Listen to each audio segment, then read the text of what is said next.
Lalan top की videos देखने के लिए हमारे चैनल को सब्सक्राइब करें और नोटिफिकेशंस पाने के लिए बेल आइकन को प्रेस करें।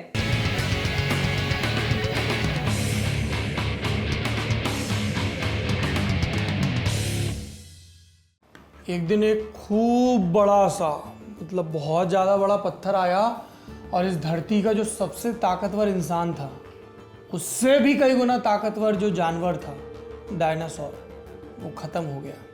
ऐसा कुछ साइंटिस्ट कहते हैं। ये साइंटिस्टों ने बताया कि एक फिर बहुत बड़ा सा पत्थर धरती के करीब से गुजर गया है।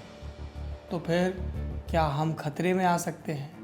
ये पत्थर होता क्या है, कितने करीब से गुजरता है? किसी दिन धड़ाम से आके गुड़ जाएगा क्या? और अगर गिर गया और गुड़ गोबर हो गया तो फिर हम बचेंगे कैसे? आज साइंसकारी में इन्हीं सब सवालों के जवाब विस्तार से हासिल करेंगे। ये जवाब हासिल किए हैं हमारे साइंस एडिटर, हमारे संस्कारी और साइंसकारी और देश की संस्कारधानी जबलपुर के सबूत आयुष ने। शुरू करें। धरती पर सबसे पहले इंसान लगभग 3 लाख साल पहले इवॉल्व हुए। इससे 24 करोड़ साल पहले धरती पर डायनासोर्स का उदय हुआ। चलने और उड़ने वाले जानवरों की इस फैमिली ने यहाँ लगभग 17.5 करोड़ साल गुजारे। फिर लगभग 6.5 करोड़ साल पहले कुछ ऐसा हुआ कि आज सिर्फ डायनासोर्स के अवशेष मिलते हैं। एक थ्योरी कहती है कि धरती से एक एस्टेरॉयड टकराया और सारे डायनासोर खत्म हो गए। वैज्ञानिक इसको लेकर बहस कर रहे हैं, कुछ पुख्ता नहीं है, लेकिन आम लोग इस थ्योरी के चलते एस्टेरॉयड से खौफ खाते हैं।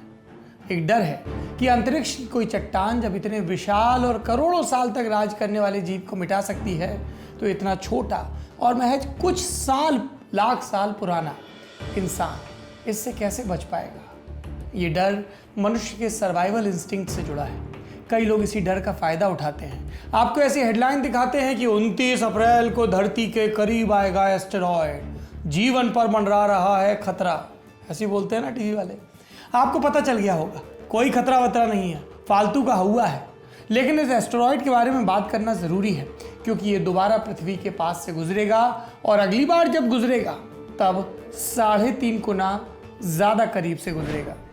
साइंसकारी के इस एपिसोड में हम इस एस्टेरॉयड के बारे में बात करेंगे और ये जानेंगे कि पृथ्वी को एस्टेरॉयड से बचाने के लिए हमारा प्लान क्या है। सबसे पहले इस एस्टेरॉयड का CV रिज्यूमे देख लेते हैं। इस एस्टेरॉयड का नाम है 1998 OR2। हवाई में स्थित हलियाकाला ऑब्जर्वेटरी में पहली बार इस एस्टेरॉयड की पहचान हुई। तारीख थी 24 जुलाई 1998, इसलिए इसके नाम में 1998 आता है। 29 अप्रैल 2020 को भारतीय समयानुसार दोपहर करीब 3 बजे ये एस्टेरॉयड पृथ्वी के सबसे नज़दीक से गुजरा। कितने नज़दीक से? जब हम सबसे नज़दीक कहते हैं लगभग 62 लाख किलोमीटर नज़दीक से। यानी पृथ्वी से चांद जितना दूर है ये एस्टेरॉयड उससे भी 16 गुना ज़्यादा दूर से गुजरा। इसका डायमीटर यानी कि व्यास यानी कि चौड़ाई लगभग 2 किलोमीटर है। इस हिसाब से ये एस्टेरॉयड चांद से लगभग 1700 गुना छोटा है। मतलब चांद से 1700 गुना छोटी चीज़ उससे भी 16 गुना ज़्यादा दूर से निकल गई, लेकिन इसे खतरा बताया जा रहा है। क्यों? इसके पीछे एक टर्म है, मिस इंटरप्रिटेशन भी है उस टर्म का, PHO यानी कि पोटेंशियली हैजार्डस ऑब्जेक्ट। हैजार्डस मतलब खतरनाक चीज़, पोटेंशियली हैजार्डस मतलब पोटेंशियली हैजार्डस ऑब्जेक्ट मतलब खतरे की आशंका वाली चीज़। किसी भी एस्टेरॉयड को पोटेंशियली हैजार्डस ऑब्जेक्ट मानने से पहले 2 चीज़ें देखी जाती हैं। पहली, पृथ्वी से उसकी दूरी 80 लाख किलोमीटर से कम होनी चाहिए। दूसरी, उसका जो आकार है यानी कि उसका जो डायमीटर है वो 140 मीटर से ज़्यादा होना चाहिए। नासा ने स्पष्ट किया है कि ये एस्टेरॉयड PHO तो है, लेकिन इससे हमें कोई खतरा नहीं है, पैनिक की ज़रूरत नहीं है। लेकिन साइंस के सर्कल्स में इस एस्टेरॉयड को लेकर बहुत उत्सुकता है 2 वजहों से।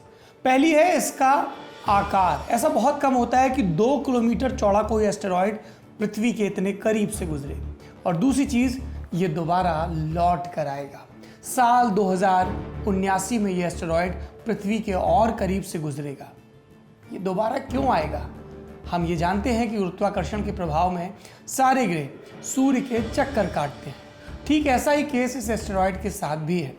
ये सूरज का एक चक्कर पूरा करने में लगभग 4 साल का वक्त लगाता है, लेकिन हर 4 साल में ये पृथ्वी के इतने पास से नहीं गुजरता, क्योंकि जब ये पृथ्वी की कक्षा के नज़दीक होता है तब तक पृथ्वी कहीं और जा चुकी होती है। वैज्ञानिक इसकी और पृथ्वी की ट्रैजेक्टरी का हिसाब लगाए बैठे हैं और उसके हिसाब से 2079 में ये दोबारा पृथ्वी के करीब आएगा। कितना करीब? अब से 3.5 गुना ज़्यादा करीब। वैज्ञानिक इसे क्लोजली ऑब्जर्व करना चाहते हैं ताकि भविष्य में इसकी या इसके जैसे किसी दूसरे एस्टेरॉइड्स की स्टडी करने में आसानी हो। अमेरिका के पोर्टो रिको में मौजूद अरेसीबो ऑब्जर्वेटरी लगातार इसे देख रही है। अरेसीबो की टीम ने मास्क पहनकर अपने टीममेट्स के साथ तस्वीरें भी ट्वीट की, साथ में एस्टेरॉइड की तस्वीर भी थी। लिखा था कि इस हफ्ते हम पृथ्वी के करीब से गुजर रहे एस्टेरॉइड 1998 OR2 को ऑब्जर्व कर रहे हैं। ऐसा लगता है कि इस एस्टेरॉइड ने भी मास्क पहना हुआ है। सोशल मीडिया पर लोगों ने इस मजाक को आगे बढ़ाते हुए लिखा कि ये एस्टेरॉइड तो सोशल डिस्टेंसिंग का पालन भी कर रहा है। कोविड-19 को देखते हुए ये 60 लाख किलोमीटर दूर से ही गुजर जाएगा।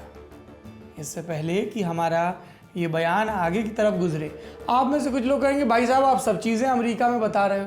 तो कुछ चीज़ें अमेरिका देश में होती हैं, कुछ चीज़ें अमेरिकी महाद्वीप में होती हैं।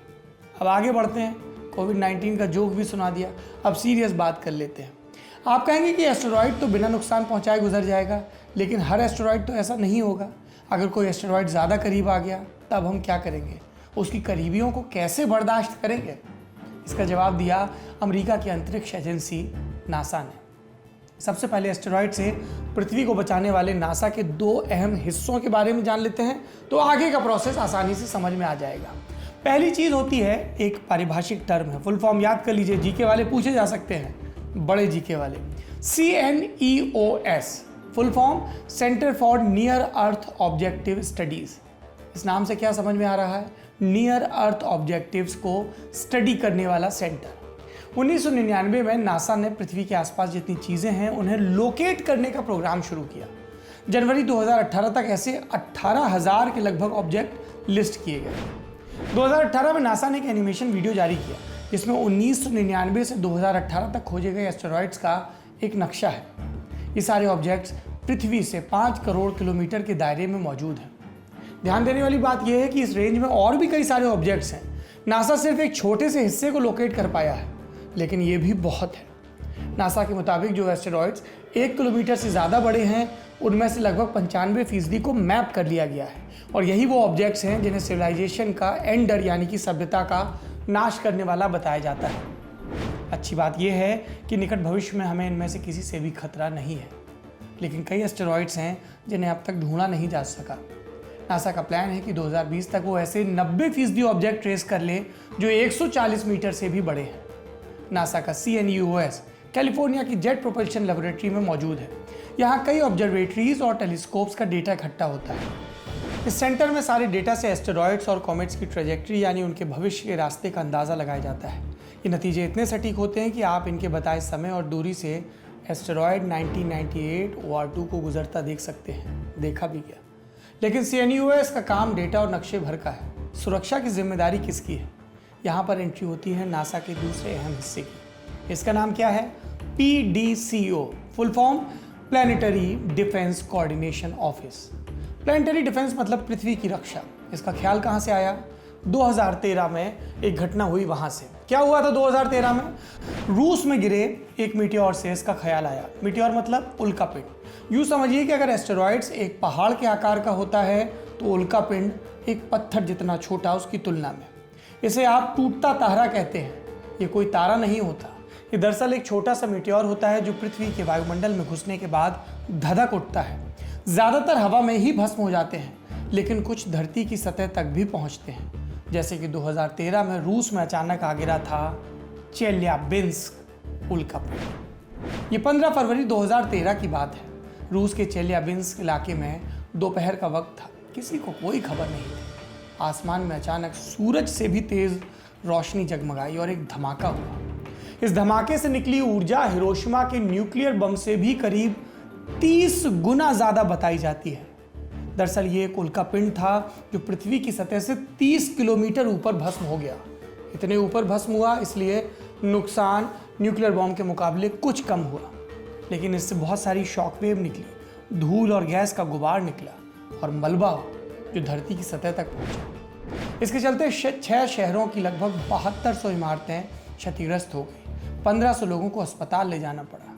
किस्मत की बात थी कि 60,000 किलोमीटर प्रति घंटे की रफ्तार से आ रहा ये उल्कापिंड 20 मीटर की सतह वाला काफ़ी ऊपर ब्लास्ट हो गया इसका। और चौंकाने वाली बात क्या थी कि किसी एजेंसी ने इसकी खबर तक नहीं दी। हल्ला तब हुआ जब धमाके के वीडियो वायरल हुए और इस घटना के बाद यूएस कांग्रेस ने अपने वैज्ञानिकों को बुलाया, पूछा कि भैया अपने यहाँ ऐसा हो गया तब करोगे क्या। और इस सवाल के जवाब में प्लैनेटरी डिफेंस का नाम आया। जनवरी 2016 में नासा ने एक नया ऑफिस बनाया, planetary defence coordination office. NASA की वेबसाइट के मुताबिक प्लैनेटरी डिफेंस कोऑर्डिनेशन ऑफिस के 4 मुख्य काम हैं। पहला PHOs यानी कि पोटेंशियली हैजार्ड्स ऑब्जेक्ट्स, जो मैंने शुरुआत में आपको बताए, इनको जितने जल्दी हो सके पहचाना जाए। दूसरा, इन PHOs की डिटेल्स पता करने के बाद इन्हें ट्रैक किया जाए, इनके खतरों को लेकर चेतावनी जारी की जाए। तीसरा, ऐसी स्ट्रेटजीज और टेक्नोलॉजीज की स्टडी की जाए जो इन खतरों को पहले ही खत्म कर दें। और चौथा, जब खतरे का जवाब देने की नौबत आए तो अमेरिकी सरकार के कई दफ्तरों के बीच ये तालमेल बिठाए, और इसीलिए इसके नाम में कोऑर्डिनेशन है, ऑफिस है। एस्टेरॉयड को मिटाने के लिए दरअसल कई ऑफिस एक्टिव होंगे अमेरिका के। Defence office, energy department, homeland security, इन सबको गाइड करने वाला ऑफिस होगा प्लैनेटरी डिफेंस कोऑर्डिनेशन ऑफिस। यही नहीं, अगर भविष्य में ऐसा कोई खतरा आता है तो दूसरे देशों की स्पेस एजेंसीज भी एक्टिव होंगी। हमारे देश की इसरो, रूस की रोसकॉस्मोस, यूरोप की ESA, जापान की JAXA, हो सकता है SpaceX जैसी प्राइवेट एजेंसियां भी एक्टिव हों। इन सब के बीच अमेरिका की ओर से PDCO ही कोऑर्डिनेशन का काम देखेगा। लेकिन सबसे बड़ा जो सवाल है वो तीसरे बिंदु को लेकर है कि आखिर वो ऐसी कौन सी स्ट्रेटजी और टेक्नोलॉजी होंगी जो पृथ्वी को एस्टेरॉयड से बचाने के काम ही आएंगी अगर कोई तेज़ी से धरती की तरफ चला आ रहा है। एस्टेरॉयड के आकार और स्पीड के हिसाब से कई अलग अलग स्ट्रेटजीज अपनाई जा सकती हैं। हम 3 पॉपुलर तरीकों पर बात करते हैं। पहला है लेज़र। एक तरीका, जो एस्टेरॉयड हमारी तरफ आ रहा है उसे बहुत पहले ही तबाह कर दिया जाए। इसके लिए बहुत ताकतवर लेज़र का इस्तेमाल किया जाए। स्पेस डेली की एक खबर के मुताबिक रूस के वैज्ञानिकों ने ऐसी लेज़र पर शोध किया है। उस शोध के नतीजे journal of experimental and theoretical physics में छपे हैं। बाकी जगहों पर भी इस तरह की रिसर्च हो रही है। इसके अलावा 2 और तरीके हैं एस्टेरॉयड को रास्ते से हटाने के या मार भगाने के। दूसरा तरीका जो है, पहला हमने आपको बताया लेज़र का, दूसरा तरीका है ग्रेविटी। अगर हमें बहुत पहले पता चल जाए कि कोई खतरनाक एस्टेरॉयड धरती की तरफ बढ़ा आ रहा है तो हम एक बड़ा भारी सा स्पेसक्राफ्ट लेंगे, उसे एस्टेरॉयड के पास भेज देंगे। वो स्पेसक्राफ्ट धीरे धीरे अपने गुरुत्वाकर्षण बल से एस्टेरॉयड को रास्ते से भटका देगा। तीसरा और आखिरी तरीका है टक्कर का। रास्ते से भटकाने के लिए टक्कर वाली स्ट्रेटजी ज़्यादा भरोसेमंद लगती है साइंटिस्ट को। उनको लगता है कि ऐसा किया जा सकता है कि एक स्पेसक्राफ्ट, जिसमें जाहिर सी बात है कि इंसान नहीं होंगे, ऐसी स्पीड और एंगल पर जाकर एस्टेरॉयड से टकराए कि उसका रास्ता पृथ्वी से बहुत दूर छिटक जाए, भटक जाए। नासा ने इस पर काम करना शुरू कर दिया है। 2021 में एक स्पेसक्राफ्ट इसी प्लान को टेस्ट करने के लिए रवाना भी होगा। एक और पारिभाषिक शब्द आ गया अब, डार्ट यानी double asteroid redirection test. NASA और Johns Hopkins applied physics laboratory का ये मिला जुला प्रोजेक्ट है। इस टेस्ट में क्या होगा, एक स्पेसक्राफ्ट को ले जाकर एस्टेरॉयड से टक्कर कराई जाएगी, फिर देखा जाएगा कि एस्टेरॉयड का रास्ता बदला जा सकता है या नहीं। प्लान क्या है, ये स्पेसक्राफ्ट 22 जुलाई 2021 को पृथ्वी से लॉन्च होगा। अक्टूबर 2022 में ये डिडीमॉस नाम के एस्टेरॉयड से जाकर टकराएगा। डिडीमॉस एक ऐसा एस्टेरॉयड है जिससे पृथ्वी को कोई खतरा नहीं है, इसीलिए इसे टेस्ट के लिए चुना गया है। अभी हमें जितना पता है उसके हिसाब से निकट भविष्य में पृथ्वी को एस्टेरॉयड से बहुत कम खतरा है, लेकिन अगर उसके चांस ज़रा से भी हैं तो बड़े विनाश का कारण बन सकता है। इसलिए पहले से तैयारियां दुरुस्त रखने में ही समझदारी है, अपने लिए भी, आने वाली पीढ़ियों के लिए भी। साइंस ही बचाएगी, इसीलिए ललन टॉप कहता है साइंसकारी बनिए। शुक्रिया।